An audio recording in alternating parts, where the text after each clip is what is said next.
Hi, everyone. Welcome to this week's episode of the podcast. I'm Sandra Ray, your host. I'm an author, healer, spiritual teacher, and a speaker, and I'm delighted to have you here with me this week. I appreciate you being here every week and listening, tuning in, doing the work, and turning up for yourself and for your spiritual practice. And I always am so grateful, so delighted that you choose to be here with me. So thank you for being here. What I wanted to talk about this week is about how to work with the angels. And the thing that most people do, or well, not most people, but a lot of people, when they're working with the angels, they make assumptions and they expect certain things. And I want to talk about what it is that we do and what not to do and what not to expect. So when you're working with the angels, I think sometimes we have a tendency of calling on the angels and asking for help, which is wonderful. The angels are only delighted to help us. They want to help us. They want us to call on them. So keep doing that. Keep calling on the angels for help. But I think sometimes when we call on the angels for help, we sometimes think that the angels are going to wave a magic wand and do everything for us, and that that's our part done. We just hand it all over to the angels and they're going to do everything else for us. Now, that's not quite the way it works. The way I see the angels, it's a little bit like a company or corporation where we're all working together. So they're not going to go and do the work for you. It's a bit like your colleagues. If you have, a marketing department and you have a finance department and you have a sales department, you have after sales, all these different departments. And if you are in need of some advice from the marketing team, then you'll go and talk to the marketing team, and they have certain specialties, they have certain information, they have certain knowledge and expertise that can benefit you. And it's the same with the angels. Certain angels have certain expertise in different areas. So it could be your love life, it could be your health, it could be in relation to protection, spiritual protection. So of course, Archangel Michael is known for spiritual protection and for communicating your truth. Archangel Raphael is known for healing and well-being, and there's so many angels who are known for these different things. So it's a little bit like those departments in an organization. You go to the right department, the right angel, for whatever advice, whatever guidance you need, and they will guide you. But you don't go to the department where, say, if you're going to the marketing department in your company, you don't go to them and say, okay, I have this marketing problem. What do you advise I do? And they give you the advice, and then you say, okay, will you actually go and do my job for me? Because I don't really want to do it. And of course, they're going to say no. They're going to say, look, this is what we advise you to do, but they're not going to go and do your job for you. And nor should they. It's not their role to do their job for you. And it's the same with the angels. They're not going to live your life for you. They're not going to do it for you. They will help you, but they will not do it for you. And there's good reason for that. We came here to experience it for ourselves. We came here to experience life. It's a bit like if you were to go to, say, an amusement park, and you're there with your team of angels, and maybe you turn around to Archangel Michael and you say to him, listen, that roller coaster looks really, really scary. Will you actually go and go on the roller coaster for me? Because I'm a bit afraid of going on it.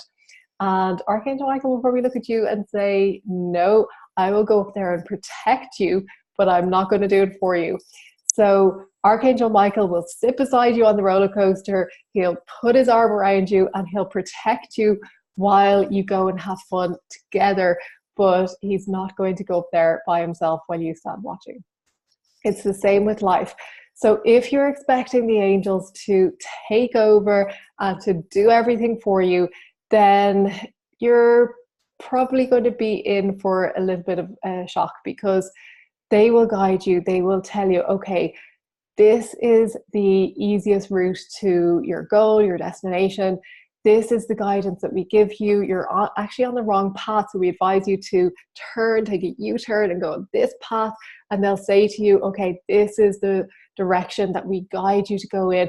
This is the easiest route to get there. This is how, you can achieve what you want and have what you want. But then they're going to hand it back over to you and say, okay, now we've given you the guidance. Off you go. You take it from here. And of course, they'll keep advising you along the way. They're not going to disappear. You'll take a few steps and then you'll say, okay, am I still in the right direction? They'll say, yeah, they'll cheer you on. And of course, if you take a step in the wrong direction, they'll say, head back this way. So, and of course, it's not always that obvious. Sometimes it's more subtle. That's why we need to keep tuning in and sitting and asking for their guidance and listening out for it, because most people don't actually do the listening part. They ask and they ask and they ask, but they don't listen. So important to do the listening part. But you might ask, well, what's the role of spiritual surrender in all this? Because I thought we were just meant to surrender everything and to trust in the universe and just surrender to the universe and trust that everything is just going to unfold in the way that it should. We really don't need to do anything. And yes, there's the role of spiritual surrender, but that doesn't mean that you just sit down and do nothing and the universe is going to create everything for you. Now, there are certain spiritual traditions that will say that actually you don't need to do anything. But I know that Sadhguru, I was listening to him a while ago, and he was saying that, yes, you can just sit and do nothing, but you will achieve your desires faster if you take inspired action. And also, there's a part of it that if we are sitting and doing nothing, it's usually pretty hard for our heads to get around that the universe is going to just deliver everything to us. So the way I see it is that spiritual surrender is more about admitting to God, the angels, the universe, that you don't know, admitting that you don't have the full picture, admitting that they have a higher vision that you don't have, and that you're open to their guidance, you're open to surrendering to the will of the universe in relation to that guidance, rather than forcing your own will and forcing your way down a certain path when that's not the right route for you. And being open to the guidance, even if it doesn't make sense, even if it seems like it's not the right direction. You're thinking, are you crazy? You want me to go down this path? Why should I go down that path? But then suddenly you get to the end and you realize, oh, this path was leading here. Why didn't you tell me that? If only I knew this from the start. But the universe is, I was going to say sneaky. The universe isn't sneaky. The universe is so loving, but the universe loves surprises. It wants us to be surprised and delighted by the end results. And also there's all the faith and trust and that aspect of it. The universe wants us to trust in it and trust completely in it, even when we don't see the end of the path. So if you are taking inspired action, if you're listening for the guidance, if you're asking for the guidance firstly, listening and then taking inspired action, then that to me is spiritual surrender. You're working with the universe, you're surrendering your will to something greater, something that could maybe never have been imagined by you, something unexpected.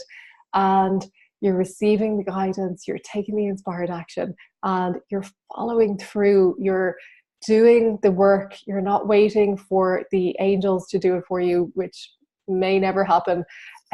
You're stepping in, you're doing the spiritual work, you're taking the inspired action, and you're following through. So don't make the mistake of thinking that you can sit around and do nothing and the universe or the angels are going to do everything for you, because in my experience, that generally isn't the way it works. The angels want us to experience the roller coaster. They want us to have fun and they want to guide us and be by our side, but they're not going to do it for us. So I hope you take away something from this. And if you're listening today, maybe the angels are just giving you a gentle hint, a nudge that there's something that you need to do. Maybe they've been inspiring you, maybe they've been talking to you and you haven't been listening, maybe there's something that they want you to step into. So just pay attention to that and be mindful of what that could be. And of course, follow through and take the action. Thank you once again for being here, and I will see you next week. Bye bye.